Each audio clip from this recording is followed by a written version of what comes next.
Happy Friday!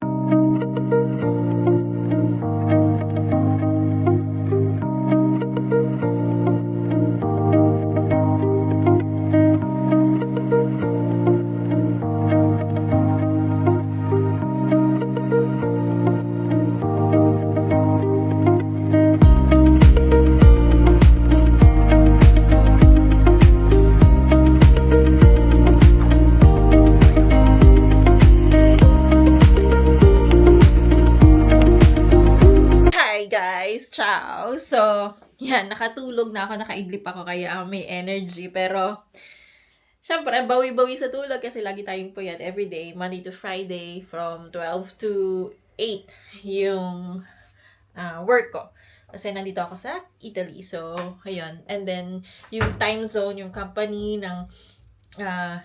namin ay sa Australia. So, ayun. So, kailangan ko mag-sacrifice kasi syempre, maganda yung work, maganda yung sweldo. So, okay na ako doon. Kaya kahit puyat ako, happy lang. So, yun. So, ayun guys. So, ayan. Pakita ko sa inyo. After ng work ko, so, nakaitulog na ako. Idlip, 2 hours, 3 hours ata yun. So, and then nakaligo na din ako. Ayan. So, papakita ko naman sa inyo ang aking daily routine after work. I mean, ngayon, let's say ngayong Friday na to, ito talaga yung aking daily. So, yeah. My kitchen is very, mess. Kasi, yung aking amore ay ganyan. Sometimes, meron ako ditong banana na kailangan ng, so talagang medyo na siya talaga, ripe. Kasi gagawin ko siyang banana cake.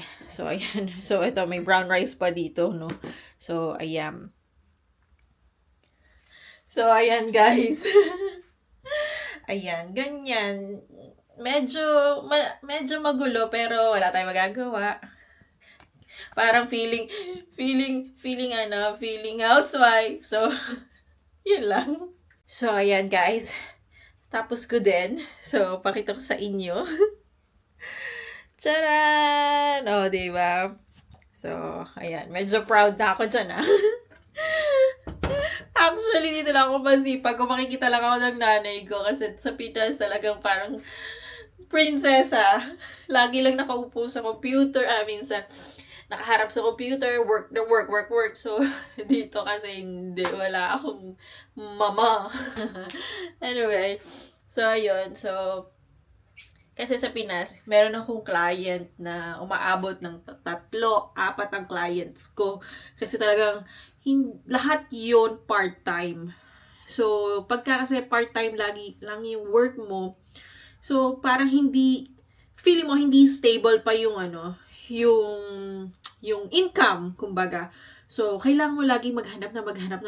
Although, na-enjoy ko naman, na-spend ako ng punta ako dito, punta ako doon, ganyan. So, yun. Pero, nung nakahanap ako ng direct client, actually, mahaba yung story nun, paano ako napunta sa work kong to, dahil dun sa specific na taong yon. So, client ko din siya. So, yon. And then, so ngayon, focus na lang ako sa isa muna kasi hindi ko nga talaga kaya. Kasi yung time zone at saka yung, syempre, from 12 to 8. And then, pagka gising mo, pagka tapos mo, tutulog ka na. And then, hindi ko na ma-enjoy yung life. Pero, for me, parang okay din yun na nandito ako sa Italy. Kasi, para naman ma-enjoy ko yung araw dito, makapasyal ako, di ba? Kesa mag-work ako from, let's say, 8 to 3, 8 to 4, ganyan. So, ubos oras, di ba? Tapos, nasa ibang bansa ka, syempre gusto mo rin naman mag-enjoy. So, yun, ang daming kong kwento. Actually, marami talaga akong kwento. Kung buong journey ko ng pagiging VA. So, ang dami. So, ayan guys. So, for now, ayan. Plano kong gumawa ng banana cake. So, as you can see, tingnan naman, talagang kailangan ripe yung banana. pagka gagawin yung banana cake or banana float. Kasi, float! Float! Banana loaf. Sorry naman. So, ayan. So, ayun. So, makikita nyo lighter. So, anyway. So, ayun. Kung gagawin yung banana loaf, saan ko nakuha yung... Baka na-miss ko lang ang...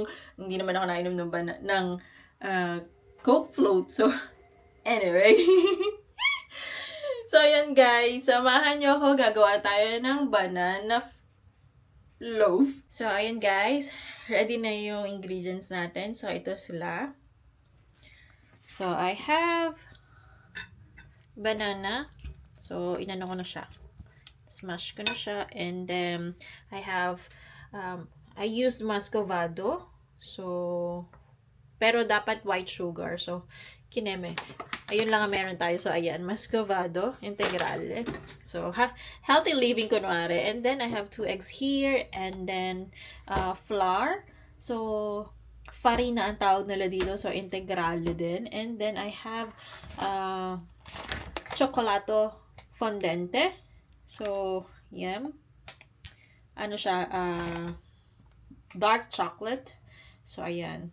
Mix lang natin. And then, ayan. Hiningal ako doon. And then, medyo maliit yung picture natin. Sorry naman.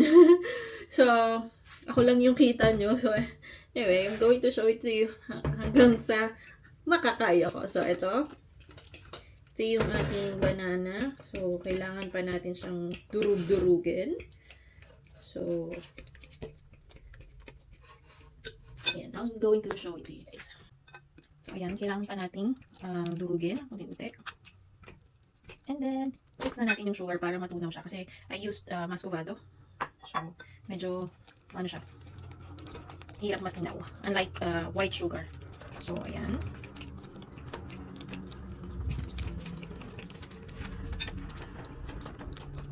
So, depende sa inyo kung ano yung unahin nyo. Kasi ako kasi inuna ko yung sugar kasi medyo matagal siyang matunaw. Buo kasi yung yung muscovado. So, makikita nyo yan, buo. So, kailangan kong durugin. So, ayan. And then, going to put yung flour. So, wait lang. So, yun guys. Nakakapagod. So, makalat na ulit ang kitchen ko. So, I'm going to show it you. Nakagawa ko ng 4 na small tub, kumbaga. So, pakita ko sa inyo.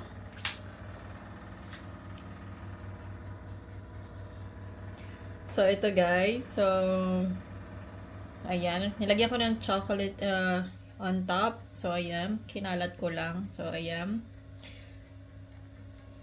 And then, ayun. So,